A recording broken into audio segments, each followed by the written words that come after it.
Charles Dickens. A Tale of Two Cities. Book the Third. The Track of a Storm. Chapter 1.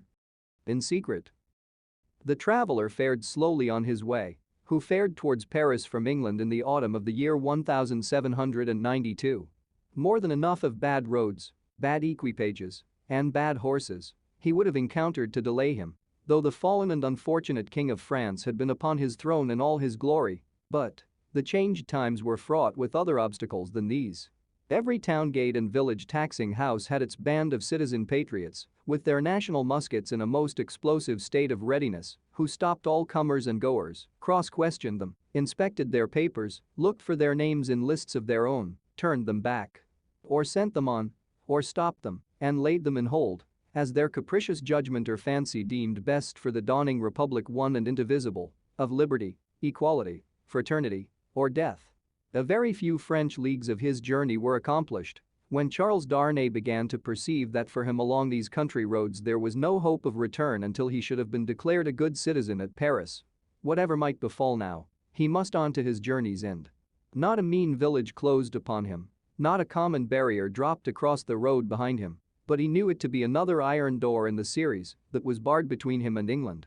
The universal watchfulness so encompassed him that if he had been taken in a net or were being forwarded to his destination in a cage, he could not have felt his freedom more completely gone.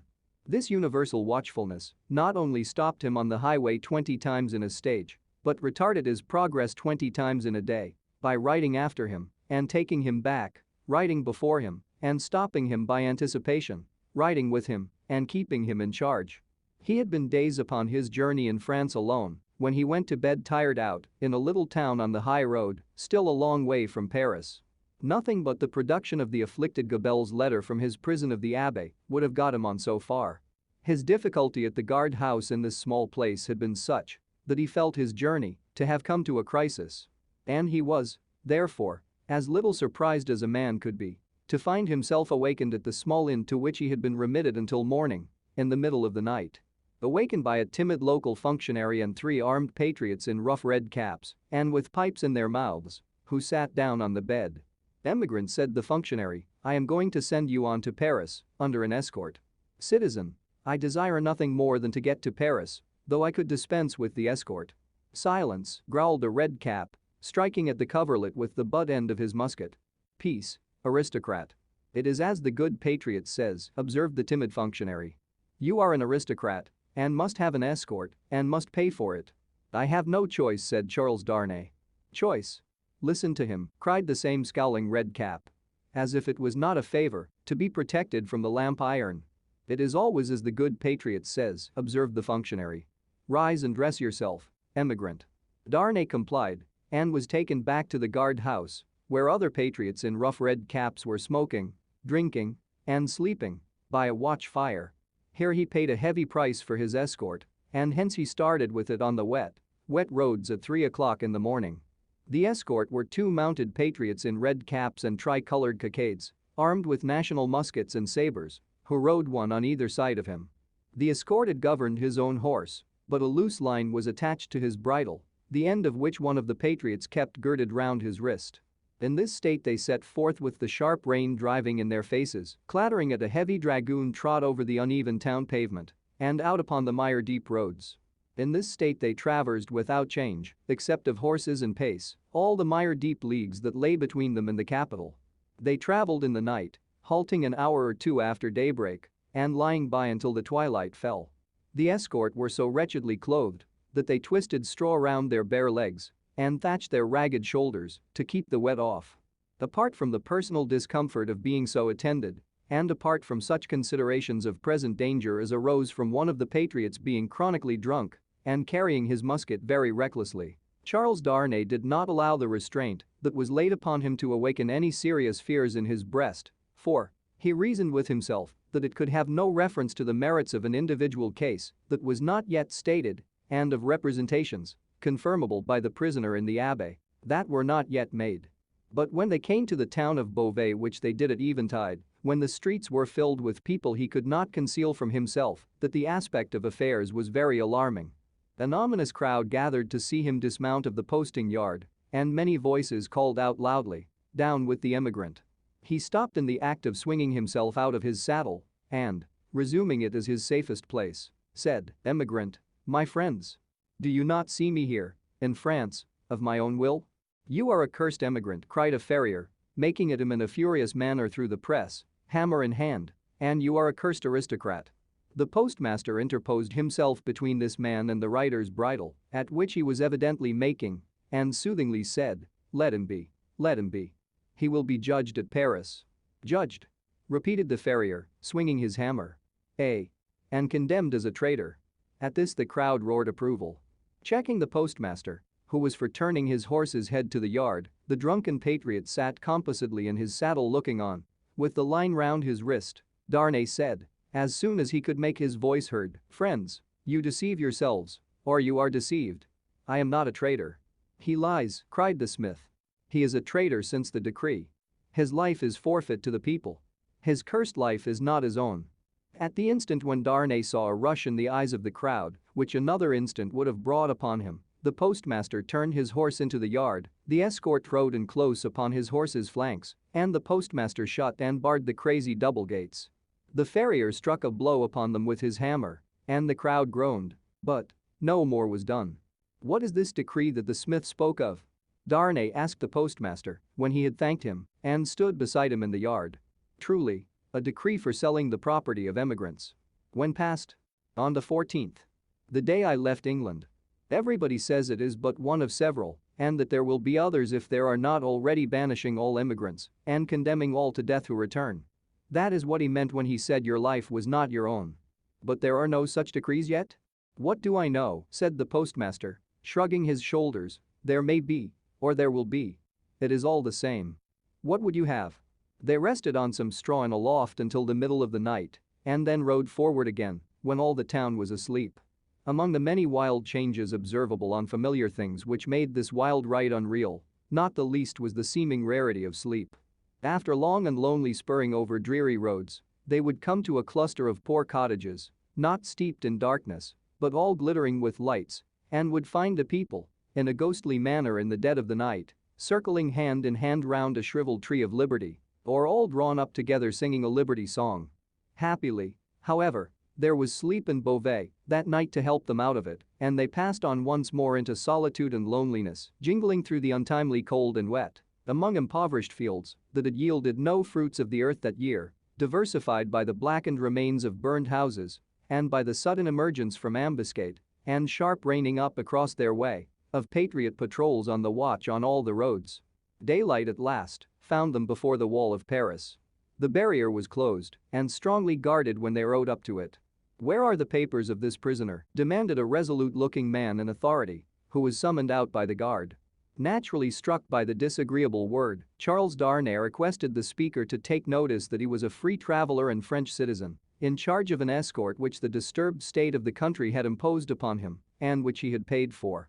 "Where," repeated the same personage, without taking any heed of him whatever, "are the papers of this prisoner?"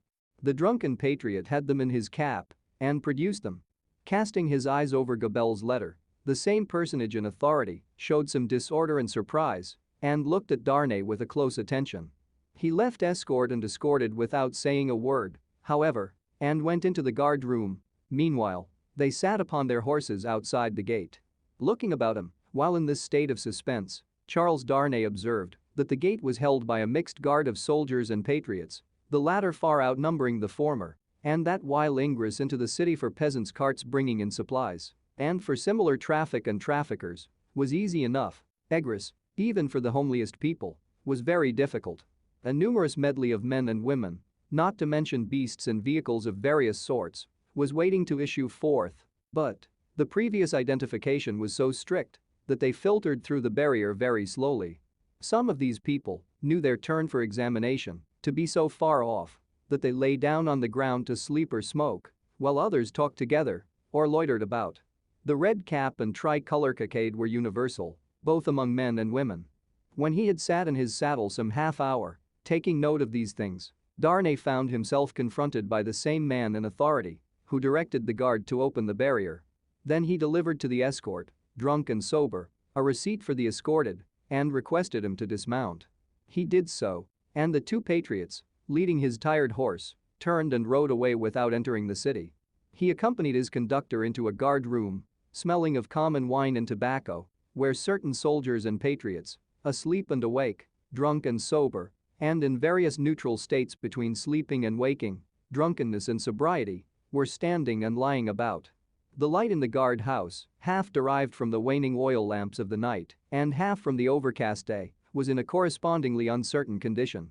Some registers were lying open on a desk, and an officer of a coarse, dark aspect presided over these.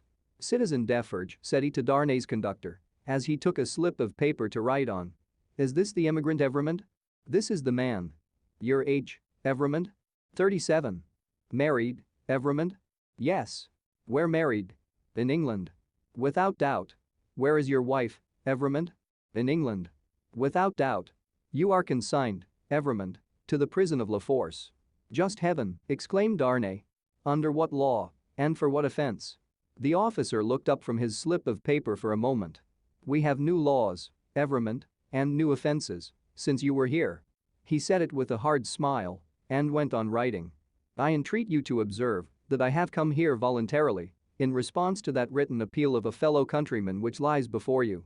I demand no more than the opportunity to do so without delay. Is not that my right?" "Emigrants have no rights, Evremond," was the stolid reply. The officer wrote until he had finished, read over to himself what he had written, sanded it, and handed it to Defarge, with the words "in secret." Defarge motioned with the paper to the prisoner that he must accompany him. The prisoner obeyed, and a guard of 2 armed patriots attended them. "Is it you," said Defarge, in a low voice, as they went down the guardhouse steps and turned into Paris, "who married the daughter of Dr. Manette, once a prisoner in the Bastille, that is no more?" "Yes," replied Darnay, looking at him with surprise. "My name is Defarge, and I keep a wine shop in the Quarter Saint Antoine. Possibly you have heard of me." "My wife came to your house to reclaim her father?" "Yes." The word wife seemed to serve as a gloomy reminder to Defarge, to say with sudden impatience, in the name of that sharp female newly born and called La Guillotine, "Why did you come to France?" "You heard me say why a minute ago. Do you not believe it is the truth?" "A bad truth for you," said Defarge, speaking with knitted brows and looking straight before him. "Indeed I am lost here. All here is so unprecedented, so changed, so sudden and unfair, that I am absolutely lost. Will you render me a little help?" "None." Defarge spoke, always looking straight before him. "Will you answer me a single question?" "Perhaps. According to its nature. You can say what it is. In this prison, that I am going to so unjustly, shall I have some free communication with the world outside? You will see. I am not to be buried there, prejudged, and without any means of presenting my case. You will see. But what then? Other people have been similarly buried in worse prisons before now. But never by me, Citizen Defarge." Defarge glanced darkly at him for answer and walked on in a steady and set silence. The deeper he sank into this silence, the fainter hope there was, or so Darnay thought, of his softening in any slight degree. He, therefore, made haste to say, "It is of the utmost importance to me, you know, citizen, even better than I, of how much importance, that I should be able to communicate to Mr. Lorry of Tellson's Bank, an English gentleman who is now in Paris, the simple fact, without comment, that I have been thrown into the prison of La Force. Will you cause that to be done for me?" "I will do," Defarge doggedly rejoined, "nothing for you. My duty is to my country and the people. I am the sworn servant of both, against you. I will do nothing for you." Charles Darnay felt it hopeless to entreat him further, and his pride was touched besides. As they walked on in silence, he could not but see how used the people were to the spectacle of prisoners passing along the streets. The very children scarcely noticed him. A few passers turned their heads, and a few shook their fingers at him as an aristocrat. Otherwise, that a man in good clothes should be going to prison was no more remarkable than that a laborer in working clothes should be going to work. In one narrow, dark, and dirty street through which they passed, an excited orator, mounted on a stool, was addressing an excited audience on the crimes against the people of the king and the royal family. The few words that he caught from this man's lips first made it known to Charles Darnay that the king was in prison and that the foreign ambassadors had one and all left Paris. On the road, except at Beauvais, he had heard absolutely nothing. The escort and the universal watchfulness had completely isolated him. That he had fallen among far greater dangers than those which had developed themselves when he left England. He of course knew now. That perils had thickened about him fast and might thicken faster and faster yet. He of course knew now. He could not but admit to himself that he might not have made this journey if he could have foreseen the events of a few days. And yet his misgivings were not so dark as, imagined by the light of this later time, they would appear.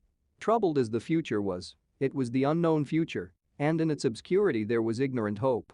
The horrible massacre, days and nights long, which, within a few rounds of the clock, was to set a great mark of blood upon the blessed garnering time of harvest, was as far out of his knowledge as if it had been 100,000 years away.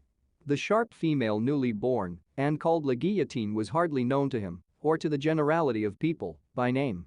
The frightful deeds that were to be soon done were probably unimagined at that time in the brains of the doers. How could they have a place in the shadowy conceptions of a gentle mind? Of unjust treatment and detention and hardship, and in cruel separation from his wife and child, he foreshadowed the likelihood, or the certainty, but, beyond this, he dreaded nothing distinctly. With this on his mind, which was enough to carry into a dreary prison courtyard, he arrived at the prison of La Force. A man with a bloated face opened the strong wicket, to whom Defarge presented the emigrant Evermond. "What the devil? How many more of them?" exclaimed the man with the bloated face. Defarge took his receipt without noticing the exclamation and withdrew with his two fellow patriots. "What the devil, I say again," exclaimed the gaoler, left with his wife. "How many more?" The gaoler's wife, being provided with no answer to the question, merely replied, "One must have patience, my dear." 3 turnkeys who entered responsive to a bell she rang echoed the sentiment, and one added, "For the love of liberty," which sounded in that place like an inappropriate conclusion. The prison of La Force was a gloomy prison, dark and filthy, and with a horrible smell of foul sleep in it. Extraordinary how soon the noisome flavor of imprisoned sleep becomes manifest in all such places that are ill cared for. "In secret, too," grumbled the gaoler, looking at the written paper. "As if I was not already full to bursting."